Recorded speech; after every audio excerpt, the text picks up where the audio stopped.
2008년 8월 덴버 민주당 전당대회. 호텔은 모두 만실이었고 방 하나 구하기도 하늘의 별 따기였죠. 그때 한 웹사이트가 등장했습니다. 아침 식사와 에어베드를 $80에 제공합니다. 누가 낯선 사람 집 바닥에서 자고 싶겠어요? 그런데 놀랍게도 예약이 들어왔습니다. 이게 바로 전 세계 호텔 산업을 뒤흔든 시작이었습니다. 오늘 이야기는 월세도 못 내던 두 청년이 어떻게 시리얼 판매로 버티다가 메리어트와 힐튼을 합친 것보다 큰 회사를 만들었는지, 그리고 코로나로 예약이 90% 증발했다가 기적적으로 부활한 드라마틱한 여정입니다. 바로 에어비앤비입니다. 2007년 10월 샌프란시스코의 한 아파트. 브라이언 체스키와 조 게비아는 큰 문제에 직면해 있었습니다. 월세가 $1,150에서 $1,900로 올랐는데 돈이 없었던 거예요. 체스키의 통장 잔고는 $1,000가 전부였습니다. 27살 디자이너 2명이 실리콘밸리에서 살아남기는 너무 힘들었죠. 마침 그때 샌프란시스코에서 국제 디자인 컨퍼런스가 열렸습니다. 호텔은 모두 만실이었죠. 게비아가 갑자기 아이디어를 냈습니다.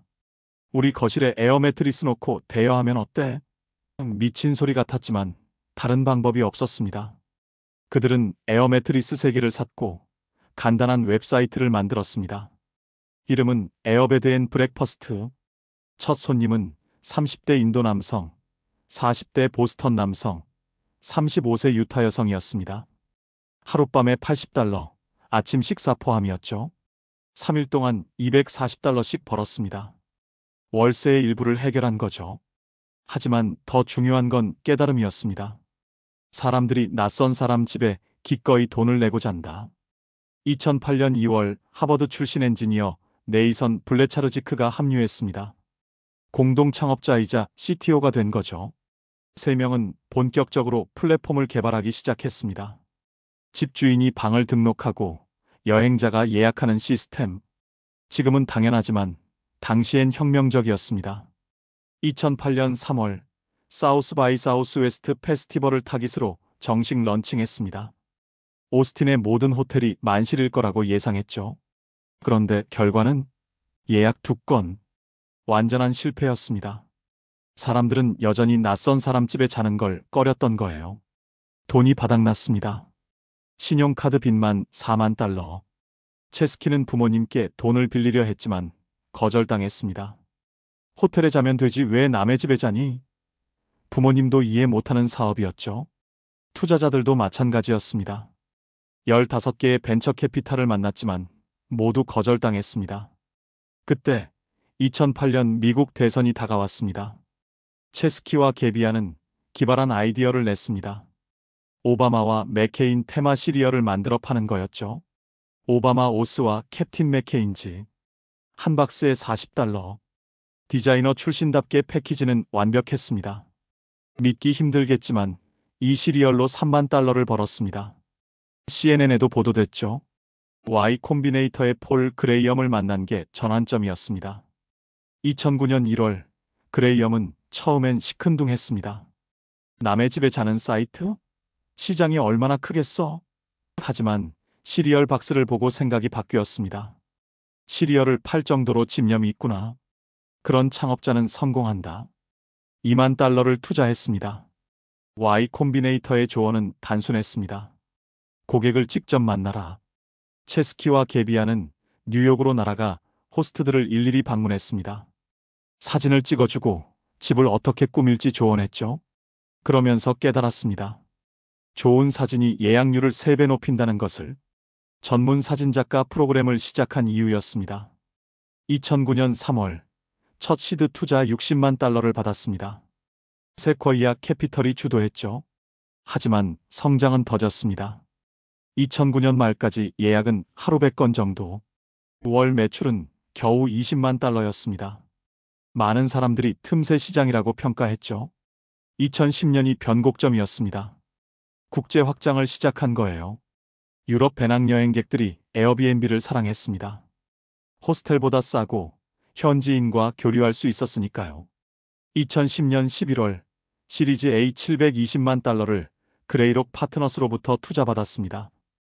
기업 가치는 7천만 달러로 평가받았죠. 2011년 5월 아시아 최고 부자 리카싱이 투자한다는 소문이 돌았습니다. 실제로 DST 글로벌과 함께 1억 1,200만 달러를 투자했죠. 기업 가치 10억 달러. 3년 만에 유니콘이 된 겁니다. 이때부터 로켓 성장이 시작됐습니다. 가장 중요한 혁신은 인스턴트 북 기능이었습니다. 호스트 승인 없이 바로 예약 가능한 시스템이죠. 호텔처럼 즉시 확정되는 거예요. 처음엔 호스트들이 반발했지만 예약이 3배 늘어나자 모두 받아들였습니다.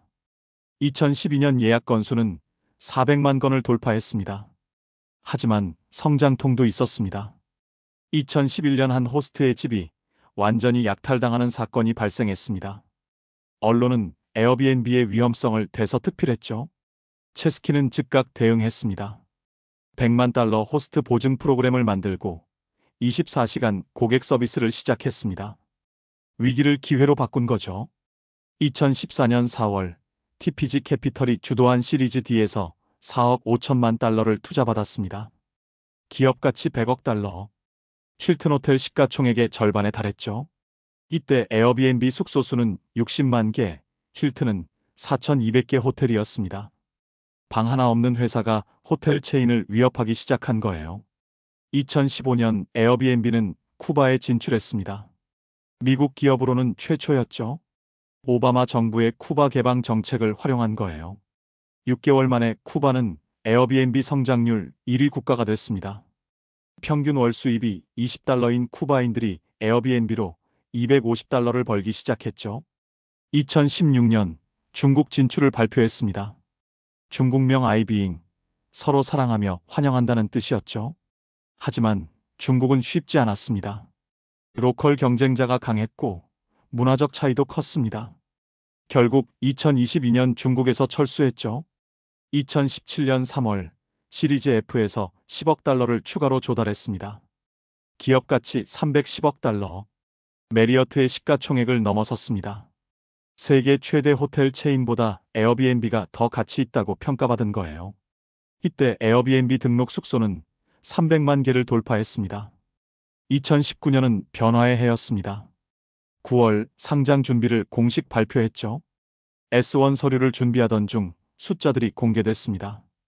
2019년 매출 48억 달러, EBITDA 2억 5,300만 달러 손실. 아직 적자였지만 손실폭은 줄어들고 있었습니다.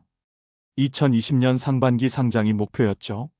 그런데 2020년 3월 코로나19가 모든 걸 바꿨습니다.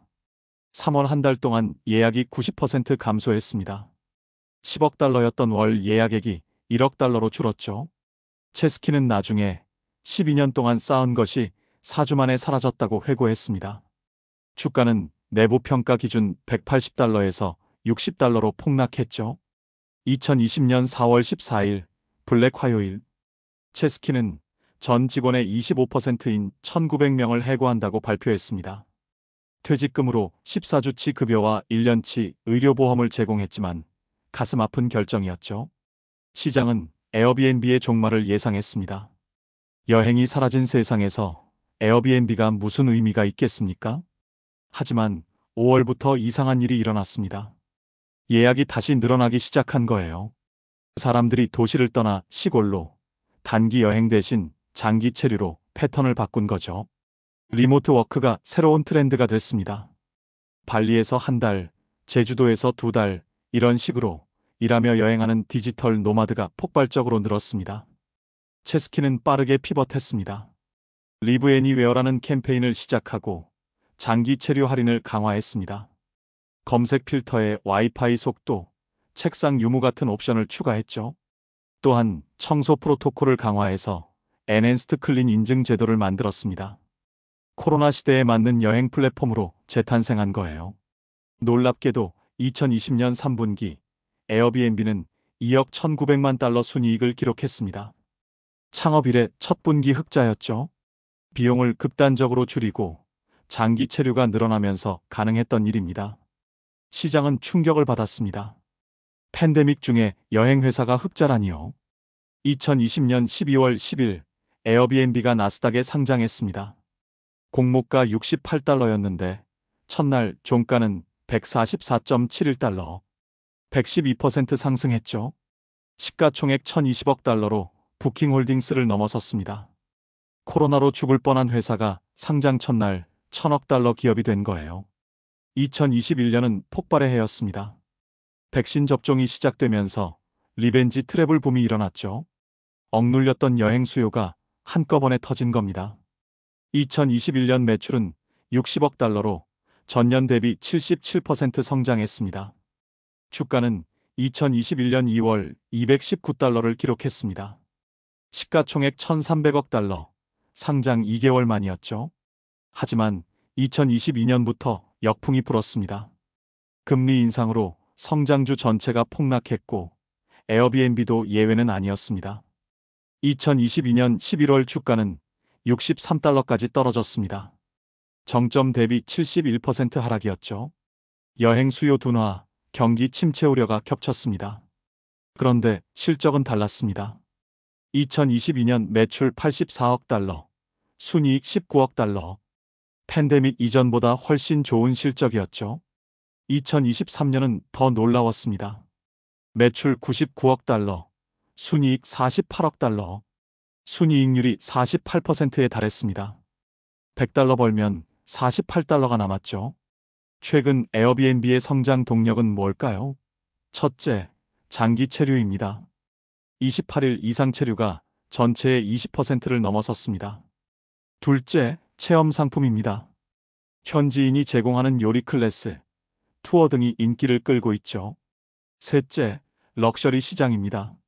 럭스 카테고리로 고급 빌라, 성, 요트까지 제공합니다. AI 활용도 주목할 만합니다. 챗GPT를 활용한 고객 서비스, 가격 최적화 알고리즘, 사기 탐지 시스템 등 전 분야에 AI를 도입했습니다. 특히 호스트의 수익을 극대화하는 다이내믹 프라이싱이 효과적입니다. 날짜, 이벤트, 날씨까지 고려해서 최적 가격을 제시하죠. 규제 리스크는 여전합니다. 뉴욕은 30일 미만 단기 임대를 사실상 금지했고 파리, 바르셀로나도 규제를 강화했습니다. 주택가격 상승의 원인으로 에어비앤비를 지목하는 목소리도 커지고 있죠. 하지만 에어비앤비는 각 도시와 협력해서 세금을 내고 규제를 준수하며 공존을 모색하고 있습니다. 재무지표는 탄탄합니다. 현금 및 현금성 자산 110억 달러, 부채는 20억 달러, 프리캐시플로우는 연간 40억 달러를 넘어섰습니다. 자사주 매입도 공격적으로 진행해서 2022년에서 2024년까지 60억 달러를 매입했습니다. 배당은 아직 없지만 수익성이 개선되면서 가능성이 커지고 있죠. PE 비율은 15에서 20배로 성장주치고는 합리적인 수준입니다. 2024년 예상 순이익 50억 달러 기준으로는 더 낮아집니다. PEG 비율도 1 이하로 성장률 대비 저평가됐다는 분석도 있습니다. 하지만 경쟁도 치열합니다. 부킹닷컴이 대체 숙소를 강화하고 있고 VRBO도 성장하고 있습니다. 구글이 여행 검색을 강화하면서 중개 수수료를 우회하려는 움직임도 있죠. 하지만 에어비앤비의 브랜드 파워와 네트워크 효과는 여전히 강력합니다. 에어비앤비의 미래 전략은 명확합니다. 첫째, 슈퍼앱이 되는 것입니다. 숙소, 항공, 렌터카, 체험을 모두 제공하는 원스톱 여행 플랫폼이죠. 둘째, AI 비서입니다. 개인화된 여행 계획을 짜주는 AI 컨시어지를 개발 중입니다. 셋째, 결제 시스템입니다. 에어비앤비 페이로 금융 서비스까지 확장하려 합니다. 투자 관점에서 에어비앤비를 평가하면 강점이 뚜렷합니다. 첫째, 자산 없는 비즈니스 모델입니다. 호텔 하나 짓는데 수억 달러가 들지만 에어비앤비는 플랫폼만 제공합니다. 둘째, 네트워크 효과입니다. 호스트가 많을수록 게스트가 모이고 게스트가 많을수록 호스트가 늘어납니다. 셋째, 글로벌 확장성입니다. 220개국에서 운영되며 진정한 글로벌 기업입니다. 리스크도 있습니다. 경기 민감성이 높아 불황 시 타격이 클 수 있고 규제 강화로 주요 도시에서 퇴출될 위험도 있습니다. 또한 안전사고나 차별 논란 같은 평판 리스크도 상존합니다. 하지만 13년간 쌓은 노하우와 시스템으로 대부분 관리 가능한 수준입니다. 흥미로운 건 체스키의 경영 철학입니다.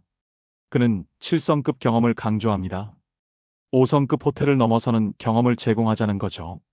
예를 들어 공항 픽업, 개인 셰프, 서프라이즈 선물 같은 특별한 경험 말입니다.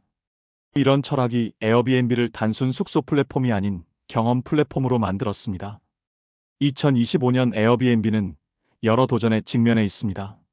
생성형 AI 시대에 어떻게 적응할지, 지속 가능한 여행을 어떻게 구현할지, 지세대를 어떻게 끌어들일지 등입니다.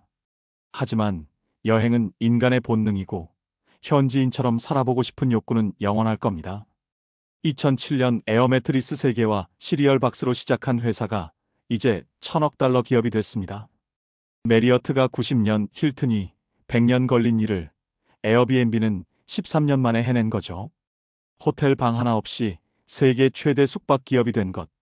이것이 플랫폼 경제의 힘입니다. 에어비앤비는 단순한 숙박 중개 사이트가 아닙니다. 여행의 방식을 바꾸고 현지인과 여행자를 연결하며 새로운 경제 기회를 창출합니다. 파리에 은퇴한 교사가 월 1000유로를 추가로 벌고 발리의 서퍼가 빌라를 운영하며 생계를 유지합니다. 이것이 에어비앤비가 만든 새로운 경제입니다. 체스키는 이렇게 말합니다. 우리의 미션은 누구나 어디서나 소속감을 느끼게 하는 것이다. Belong Anywhere. 이 비전이 현실이 되고 있습니다. 낯선 도시에서도 집처럼 편안하게 현지인처럼 살아볼 수 있는 세상. 그것이 에어비앤비가 꿈꾸는 미래입니다.